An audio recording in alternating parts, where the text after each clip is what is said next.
Hi guys, welcome back to our channel. It's Tara and Cassie and we are back with another crypto market update. Okay, so here we are on the Bitcoin chart and we're zoomed out to the daily time frame.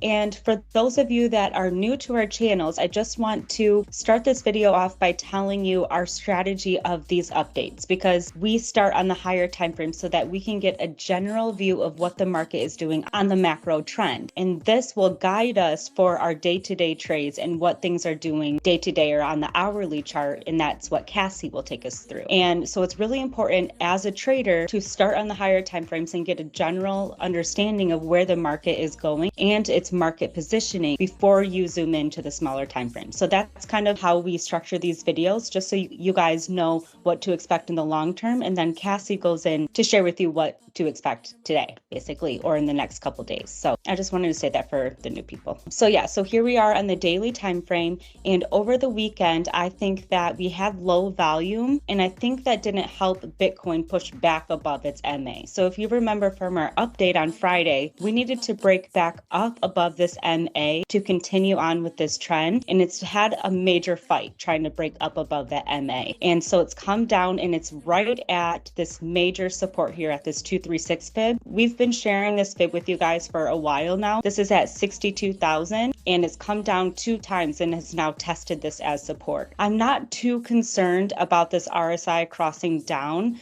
because this is such a critical level. I believe that it's going to need a lot more strength and a lot more volume to break this down than it currently has right now. And so again, I just want to remind you guys that because we are still above this level here at 597, we are tracking this as a subwave 2. And so subwave 2 typically targets the deeper Fibonacci retracement levels. So anything basically under that 0.5 fib level. And it typically has that target of the 618. So I just put that on here. And you can see that that's about where it is right now. And that's right almost at our 236. So currently this is still in line with our subwave 2. And we have mapped this out for you guys before, but this is kind of the general idea of what we're tracking on the way up to 95.6K. So just so you guys can see, once we can confirm the end of this wave 2 here, we believe that there is going to eventually be a major impulse that's going to break us above this last high here. So that's what we're trying to track and trying to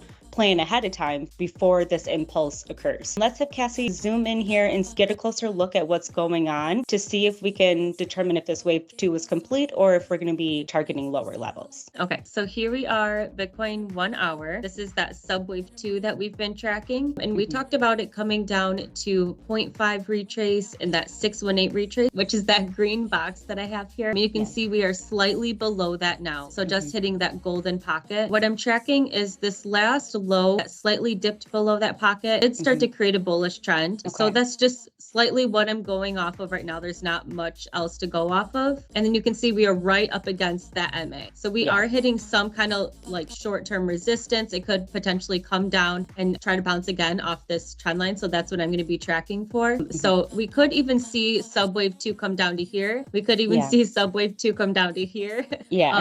We could even see subwave 2 come down to here. So the biggest thing is that subwave 2 can't make a new low. So as long as it doesn't make a new low, I'm going to be tracking this as a subwave 2. So if we do make a new low, which is below that 60,000 area, then we would start to look at 55,000 for our next support. That's the larger 382 retrace, where Tara talked about us having bounced off that larger 236 retrace. 55,000 is that 382 retrace. So that would be our next largest support. But right now we're tracking this as our subwave 2 as long as it doesn't make a new low. So we're still looking okay at this point, and we did actually get a slight little bullish trend. So I'm just looking for some kind of another bounce off this trend. You can see we're starting to come down again, and we are hitting that MA as resistance. So potentially a new support level or a new touch on the RSI is what I'm looking for, but it looks like we're going to get kind of coiled up here too. So hopefully we don't break down to a new low. What? Yeah, a new low past 597, right? Yeah, right here. Yeah. Cass, maybe you can get that one extension for C. Let's see if it's at the 150. Okay. Yeah. So this is that one for potentially an ABC, which is really unclear anyway, but maybe down to here for subwave 2. So that's at 60,750 maybe. But yeah, we aren't getting that nice, clean, bullish trend that we want. So, and you can see the price is starting to reject. Yeah. And even though like I said, even though the RSI on the higher timeframes is trending bearish right now, I'm not sure it's going to have enough strength to even break past that major support again, now that we're up above it. So, but that is interesting how that 1 fib's landing at the 854. Yeah, that one. Yep. Yeah. And then, so another thing to mention too, for people who need to get caught up, is that this was our C target that we were tracking for that full ABC. And then this up here is actually a 0.5 retrace, which we talked about in a few updates. And that's typically a pivot fib. And this was a really key fib that we were looking for resistance. Staying above that 0.5 level helps to keep bullish momentum. And then breaking below 0.5 brings in bearish momentum. So that's something to keep in mind. Wave 2 obviously is going to bring in bearish momentum, which is expected, but we should be seeing some kind of turnaround soon. So that's what I'll be tracking. Yeah, perfect. All right, let's get to Ethereum then. Okay, so here we are on Ethereum on the daily time frame.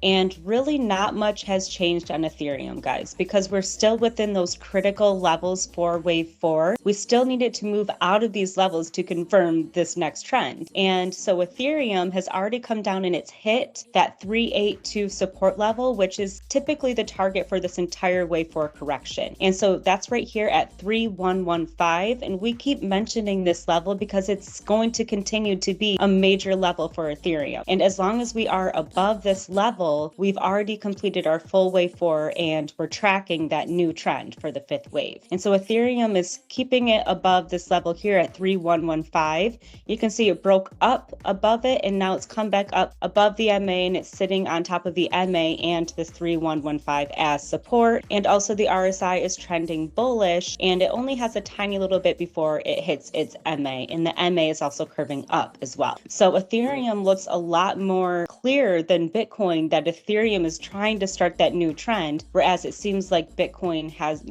a little bit more levels to reach before it has this clear momentum for that new trend. So we're still tracking this, like I said, this new trend on Ethereum, and the subwaves are very unclear right now because I think Ethereum is ready to start that new trend, but it is getting tossed around with Bitcoin a little bit. So let's just have Cassie go into the subwaves to give you a closer look at what's going on. Okay, so I have Ethereum 1 hour here, and you can see over the weekend we did slightly make a new high and it reached a 618 retrace. So we talked about 3400 area being an invalidation point and it did not reach that. So we haven't invalidated that wave 5 low, but we did change the target now that a new high is made. So you can see here what I had to do. Our last high, which was at that 0.5 retrace, left a perfect bottom at that 2700. But now with this new high, we have to come back up. So now we've made it to that 618 retrace. You can see we're aligning closer to that $2,800 area as a 5th wave target. So this really could be, if we start to make a new low, technically it would only be like essentially a double bottom. Yeah. So that's what I'm seeing there. We have our next local support here at 3140, which you've talked about, which on your thing is, which on your chart is 3115. No, not that 382. It's the one below it. Yeah. Okay. So we have the 3140 and the 3115 as the next coming support. And the RSI is not really showing any signs to us for a diversion yet. So diversion. Diversion.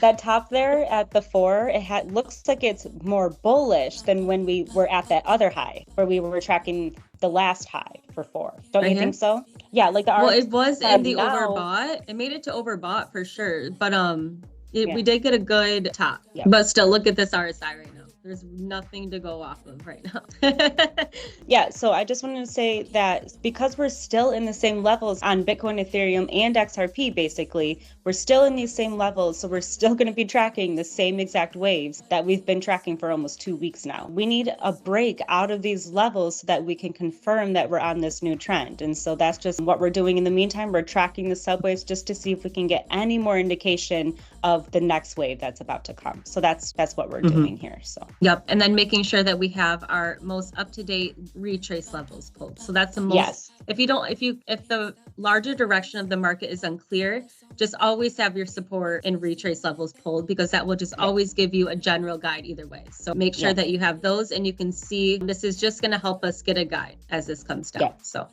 perfect. I think that's it for Ethereum. Yep. Okay. Let's get over to XRP then. Okay, so here we are on XRP on the daily time frame. I just want to give a shout out to Casi because I don't know if it was in our final video on Friday or not, but I know you had mentioned 50.6 at some point during our analysis. So I just want to give a shout out to you for that. But on XRP, again, really not much has changed. We're still under that triangle and we're coming back down to these major support levels here. The RSI did cross under the MA this time, but again, I don't think it's going to be anything significant because we're still within those critical levels. And at least on Bitcoin, we have already finished most of its subwaves. So I don't see this turning into really anything too significant right now. But I do think we still have some time to close, right, on the daily? Yeah, so right now we still have about 12 hours left of this daily candle, and you can see that it bounced right off of that 0.5 retrace level. So like Casi mentioned, any of the retraces that you put on your chart, no matter which time frame it's on, this 0.5 is going to be significant. So as long as we are above this 0.5 level here on this retrace, then we're still technically trending more bullish than bearish. So this is going to be a key level here at 497. So as long as we are, I believe, above this level here, I don't see really any new lows coming in on XRP. And then we do have this major support here at 48 cents. So these are very critical support levels. I believe it's going to take a lot of volume for us to break that. And so I don't believe that we're going to get that volume before Bitcoin starts to turn back around. And so let's just have Casi go into the subwaves here to get a closer look at what's going on. Okay, so here I am on the XRP 1 hour zoomed in. You can see we are hitting right at that 382 retrace that we talked about on Friday. This is 0.505. You can see this is a really critical level, and we did slightly break down below that. So technically, it's now reached all 3 degrees of the market that I have marked here. So it hit a 1618, it hit a 618 extension, and the larger 382 extension. You can see on the RSI that there is a bullish divergence that has happened, and we are forming significant support, which the MA is starting to hold. So this is probably going to be significant support, but it does look like we're probably going to get either a double bottom or another low. So you can see that it has some room to come down to support. So for double bottom, we're looking at 50 cents. So that could continue to hold. If we do start to break down, it could just continue to hold down here again. But then we have that next larger support there at 0.485. That's our 0.5 retrace level. So still holding these bullish retrace levels for XRP, not breaking down into like 786 like Bitcoin. So definitely more bullish on XRP right now. You can see short term, we do have slight room. So let's just see what happens. Our key resistance, something to point out, is right aligned with our 236 retrace now, and that's at 0.53. So this is our key resistance. This is the bottom of that purple triangle that's been forming since eternity. When we come back down, that's going to continue to be key resistance until we break back into that triangle, like we say. So let's watch out for that. Like we said, it's currently holding this right at this support. So let's see how this develops in the next few hours. We have our support and our resistances to look out for. And right now we're sitting right there. So this is looking good as far as I'm concerned. And the only thing I did since our last update was I just extended I think this was over here. I just extended this more, and then I just extended our retrace levels in time. So these are still same levels that we talked about. I just extended it in time. So you should have these on your chart.